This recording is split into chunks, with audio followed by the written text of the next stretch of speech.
It takes a lot of people to keep this 24-hour city running. Keeping the lights on at Las Vegas tourist attractions requires more than 240,000 hospitality workers. But those are not the only people getting up when the sun goes down to get the job done. We're taking a look at some of the less glamorous, but just as important jobs that require the night shift.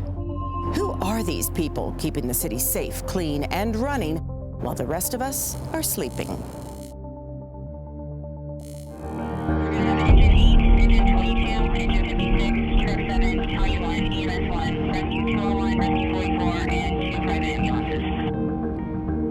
When we hear the title first responder, we envision firefighters, paramedics, police, and marshals racing to the scene of a crime or accident. But before any of them respond to an emergency, another group has already answered the calls for help. These are the men and women of 911, communications specialists, dispatchers, or what you could call the first responders. Is he breathing? What's the phone number you're calling from? Okay, and just turn him on his side. Has he had more than one seizure in a row? I have paramedics on the way to help him. Stay on the line. I'm going to tell you exactly what to do next, okay? No, I can send somebody, sir, but I need to know if this was a self-inflicted wound or if someone did this to him. I know where you're at, ma'am. I have your location. We're on the way to you. Just don't move around because we know where you're at right now, so just don't move around, okay? Okay, but hold on, ma'am. So you do see smoke, though, correct? We're going to get the police started as well. I have the fire department on the way to help you now.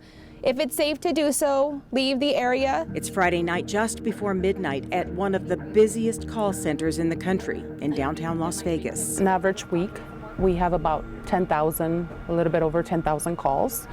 That can change dramatically when we have major events. For example, EDC, Life is Beautiful, any strip events that we have. As you know, we're having more and more.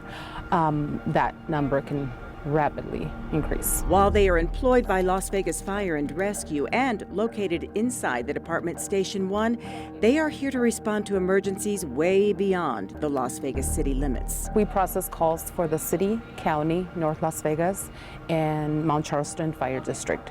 We also dispatch for our rural communities around Las Vegas. They're volunteer stations, and we page them out and we send responses to the rural towns. Reina Luna Fernandez has been a communications specialist here for 20 years, the last 10 years as supervisor. She explains the process that takes place when you dial 911. All fire and medical calls in the region come here, specifically to this side of the room.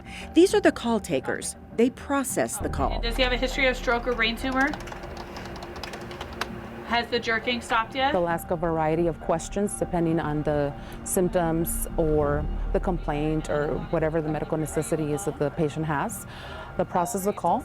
Once the call is processed, it'll be distributed to the correct battalion depending on where the call comes in the city. Dispatch sections are separated into battalions. You have the city battalions, and then you have North Las Vegas battalions.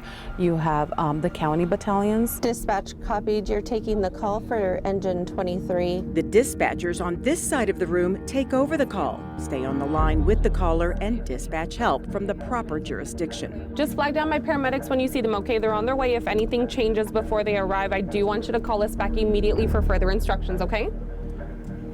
All right, thank you. You're welcome. Bye-bye. When people call 911, they are usually stressed or scared and don't understand why so many questions are being asked. And is the assailant still nearby? They just want someone to send help now.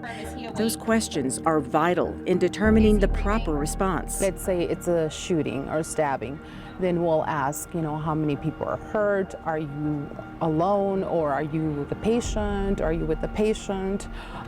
We need to know how many people to know how many resources to send. Furthermore, usually help has already been dispatched even while the questions are being asked. And all those questions that the call taker will ask, they're all to help the patient. Like I said, whether to control bleeding or to provide CPR or to get the pulse. Everything is to help the patient. We were there when Corinne Korowitz calmly talked a caller through a scary episode. We're gonna check his rate of breathing together to make sure it's all right. When I say go, watch him closely and tell me every time his chest rises, okay? Are you ready? All right, go. Next one. Okay, and is he Next breathing? one. 2 more.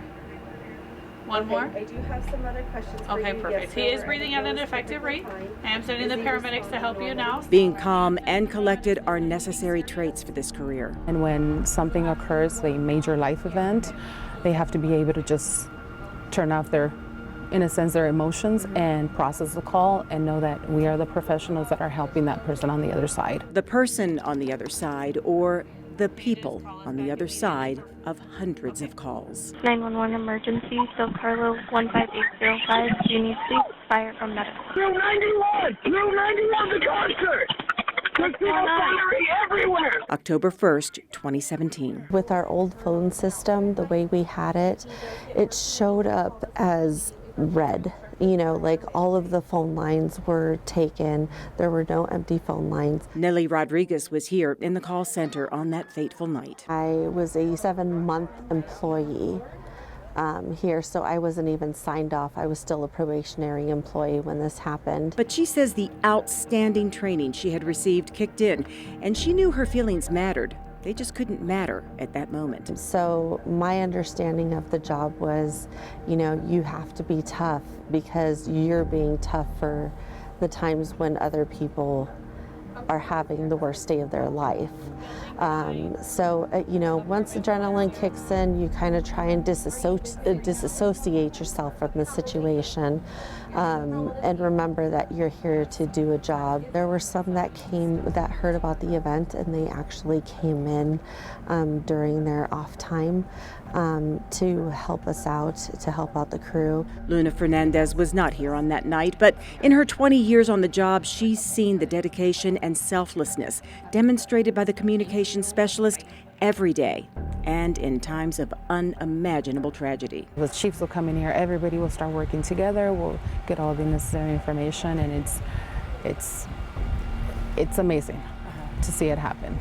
It's just, yeah, everybody just comes together to work on it. It's just solidified that, you know, we are here for each other. They are here for each other and, fortunately, here for all of us, 24 hours a day, even when many of us are sleeping.